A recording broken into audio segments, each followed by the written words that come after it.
안녕하세요. 돈과 역사입니다. 이번에는 스페인 독감에 관해 알아보겠습니다. 1917년 캐나다에서 중국인 병사들이 열차에 갇혀 프랑스와 영국으로 향하고 있습니다. 이들은 중국이 1차 세계대전 시기에 영국에 보내는 일종의 자원봉사단이었습니다. 중국을 일본으로부터 보호해달라고 호소하기 위해 보내진 것이었죠. 이 군인들 중 몇몇은 이동 중에 독감 증세를 호소했지만 비밀리에 옮겨져야 했기에 제대로 진료를 받지는 못했는데요. 어쩌면 이때 영국으로 보내진 중국 군인들이 앓았던 독감이 몇 년 뒤 전 세계를 휩쓸게 될 스페인 독감이었을지도 모릅니다. 하지만 그것은 일부의 주장일 뿐 아직까지도 불확실합니다. 그래도 그로부터 1년 후 미국에서 끔찍한 전염병이 시작된 것은 명확한 사실이죠. 그리고 그 전염병은 훗날 스페인 독감으로 불리우게 됩니다. 1918년 3월 미국 전역의 신병훈련소에서 병사들이 독감에 걸리기 시작했습니다. 밀집된 군사훈련소에서 약 10%의 병사들이 독감에 걸렸고 그중 20%가 사망하는 비정상적인 상황이 발생합니다. 사망자들은 마치 익사한 사람처럼 폐에 물이 찼고 피부가 퍼렇게 변한 채로 죽어버렸습니다. 당시 미국에는 이미 여러 가지 백신이 있었을 정도로 의학이 발달해 있었지만 이들에게 그런 시스템을 활용하지는 않았습니다. 젊은 병사들을 조용히 유럽에 보내야 했기 때문에 오히려 이러한 사실을 감추기에 바빴죠. 그래도 보건당국의 의사들과 백신을 연구하던 전문가들은 무언가 위험한 전염병이 전국에 유행하기 시작했다는 것을 눈치챘고 유럽에 미국의 젊은 군인들을 파병 보내는 것을 반대합니다. 하지만 이러한 노력들은 아무 소용도 없이 병사들은 예정대로 4월에 유럽 연합국들로 보내졌습니다. 그리고 곧이어 유럽 전역의 군인들마저 전례 없던 강력한 독감에 걸리기 시작합니다. 많은 경우 부대원의 70%가 감염되었고 그 중에서 5%까지 사망합니다. 과거의 독감은 어린이나 노약자의 사망률이 높았지만 이 전염병은 특이하게도 젊은 사람들에게서도 높은 사망률을 나타냈습니다. 하지만 이러한 상황은 당시 전쟁 중이었던 유럽에서도 철저히 언론과 정부에 의해 은폐됩니다. 연합국의 병사들이 전염병에 시달리고 있다는 사실은 전시에 불리하게 작용할 수 있었기 때문이었죠. 그러던 중 스페인에까지 이 독감이 전파되면서 스페인 언론에서 처음으로 이 질병의 심각함을 보도합니다. 이런 스페인에서의 언론 보도는 국왕까지 감염된 데다 스페인이 1차 세계대전에 참가하지 않았던 중립국이었기 때문에 가능했죠. 그런데 그 덕분에 이 전염병은 스페인에서 시작된 것이 아니지만 스페인 독감이라는 이름을 얻게 됩니다. 그리고 6월부터는 연합국의 적국인 독일의 군인들도 이 독감에 걸리기 시작했습니다. 그런데 상황이 호전되어 7월부터 연합국 군인들에게서 이 독감의 발견은 줄어들었고 8월이 되자 영국에서는 정체불명의 이 전염병이 종식되었다고 공식적으로 선언합니다. 하지만 아직 팬데믹은 끝나지 않았고 더욱 강력해졌습니다. 1918년 9월 미국의 매사추세츠 군 기지에 저명한 백신 연구자 웰치 박사가 찾아왔습니다. 유럽에 파병될 예정이었던 신병들의 상당수가 또다시 심각한 전염병에 감염되어 있었기 때문인데 이를 치료하던 웰치 박사의 일행들, 즉 의료진들도 일부 감염되고 사망하기까지 합니다.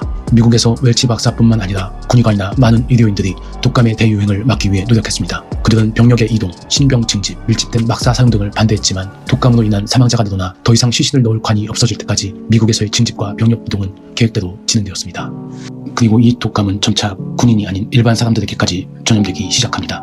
하지만 당시 미국 정부는 대중들에게 이러한 상황을 철저히 숨깁니다. 환자가 기하급수적으로 늘어나는 중에도 언론에서는 전염병이 종식되었다고 보도하는 것을 계속합니다. 군의 사기가 떨어질 것을 염려해서였죠. 그러나 걷잡을 수 없이 독감이 퍼져나가면서 미국 정부와 언론의 태도에도 변화가 생기기 시작합니다. 비록 신문에서는 독감이 심각하게 확산되고 있다고도 했다가 이젠 종식되었다는 보도를 내기도 하면서 사람들을 혼란스럽게 했지만 사태의 심각성을 인정하기 시작한 것이죠. 보건당국에서는 사람들에게 마스크 착용을 권장하고 집 밖으로 나가거나 사람들이 많이 모이는 곳을 피하라는 충고를 합니다. 정부기관이 손쓸 수 없을 정도로 환자가 늘어나자 일부 교회에서 자원봉사를 나서기도 하고 일반 사람들이 자원하여 구호 활동을 하기도 했습니다. 이 시기 민간인에 의한 구호 활동은 훗날 미국의 9.11의 시초가 되기도 하지요. 그리고 10월이 되자 록펠러 연구소로부터 드디어 백신이 대량 생산되어 공급됩니다. 이 백신은 다수의 바이러스에 대한 항체를 보유한 복합적인 백신이었는데 불행히도 스페인 독감 바이러스에 대한 항체는 없었습니다. 그래서 스페인 독감을 의미 있는 수준으로 예방하지는 못했습니다. 이 시기 윌슨 대통령은 예정대로 유럽으로 파병을 할 것인지 잠시 고민하다가 결국 파병을 결정합니다. 하지만 유럽과 남아공으로 향하는 미국 함선에서는 계속해서 스페인 독감에 의한 사망자가 발생해서 그들의 시신이 바다로 던져졌고 전쟁이 끝나고 돌아오는 길에서도 이 같은 일은 계속되었습니다. 그리고 미국 함선이 정착했던 남아공에도 스페인 독감이 유행하기 시작합니다. 이미 인종차별이 심했던 이곳에서는 지배계층인 백인이 흑인들을 독감의 원흉이라고 믿었고 이는 나중에 남아공의 인종차별 정책인 아파르트헤이트의 성립에도 영향을 미칩니다. 그리고 남아공의 거대한 다이아몬드 광산 킴벌리에서는 50만 명이 사망합니다. 이곳의 광산 노동자들의 업무 환경은 매우 조밀하고 열악하여 스페인 독감이 전염되기에 적합한 곳이었죠.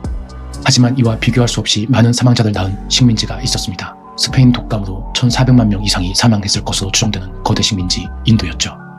인도에서는 위대한 성욕의 소유자 간디마저 스페인 독감을 앓았습니다. 하지만 당시 영국의 식민지였던 인도는 이 독감의 유행 덕분에 더욱 단합하며 독립의 의지를 불태우기도 했습니다. 영국은 스페인 독감이 유행하기 전에도 인도 땅에 질병이 전염되면 인도인들의 집을 불태우는 등의 만행을 저질러서 인도인들은 스페인 독감이 유행했을 때 영국의 도움을 달가워하지 않았습니다. 일본에도 스페인 독감이 퍼졌고 이때부터 일본에서는 마스크를 착용하는 문화가 정착되었습니다. 당시 일본은 동아시아 중에서도 매우 선진화된 국가였기 때문에 철저히 방역 조치를 하여 전 세계적으로 사망률이 매우 낮은 국가 중 하나였습니다. 스페인 독감은 1919년까지 전 세계에 퍼집니다. 고립되어 있던 작은 섬들에도 전파되어서 이곳에 살던 원주민들이 매우 높은 사망률을 기록하기도 했죠. 이들은 문명화된 다른 국가들보다 유전적으로 덜 다양했고 유사한 바이러스에 대한 내성도 적었던 데다가 의료 시스템도 낮은 수준이었기 때문에 많은 희생자를 내야만 했습니다. 당시 우리나라와 중국에서도 스페인 독감이 크게 유행했지만 정확한 사망자 수는 알 수가 없습니다. 아무튼 1차 세계대전이 종식된 후에 스페인 독감은 이렇게 크게 유행했지만 얼마 지나지 않아 잠잠해졌습니다. 많은 사람들이 감염되면서 면역력이 생겼고 그렇지 못한 사람들은 사망했기 때문에 유증상자와 사망자 수가 크게 줄어들기 시작했죠. 1차 세계대전의 임팩트 때문인지 스페인 독감에 대한 사람들의 공포는 쉽게 잊혀졌고 인류가 백신이나 치료제를 만들어 스페인 독감을 정면으로 싸워 이겨낸 것은 아니었지만 스페인 독감은 대유행 이후에 인간 사회에 많은 변화를 가져옵니다. 유명 인사들과 유력 인사들도 스페인 독감을 피할 수는 없었는데요. 당시 미국의 대통령이었던 윌슨, 영국 총리였던 데이빗, 나중에 미국 대통령이 되는 루즈벨트, 당시 운전병이었지만 훗날 애니메이션 사업으로 크게 성공하게 될 월트 디즈니 등이 스페인 독감에 감염되었습니다.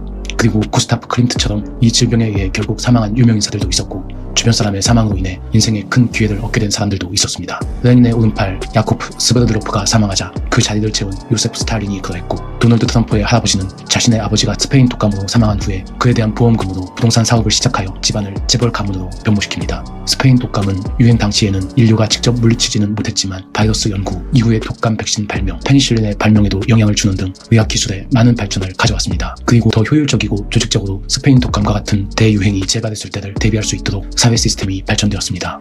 1998년에는 스페인 독감으로 사망한 후 빙하에 묻혀 있었던 시신을 조사해서 스페인 독감의 정체를 밝혀냅니다.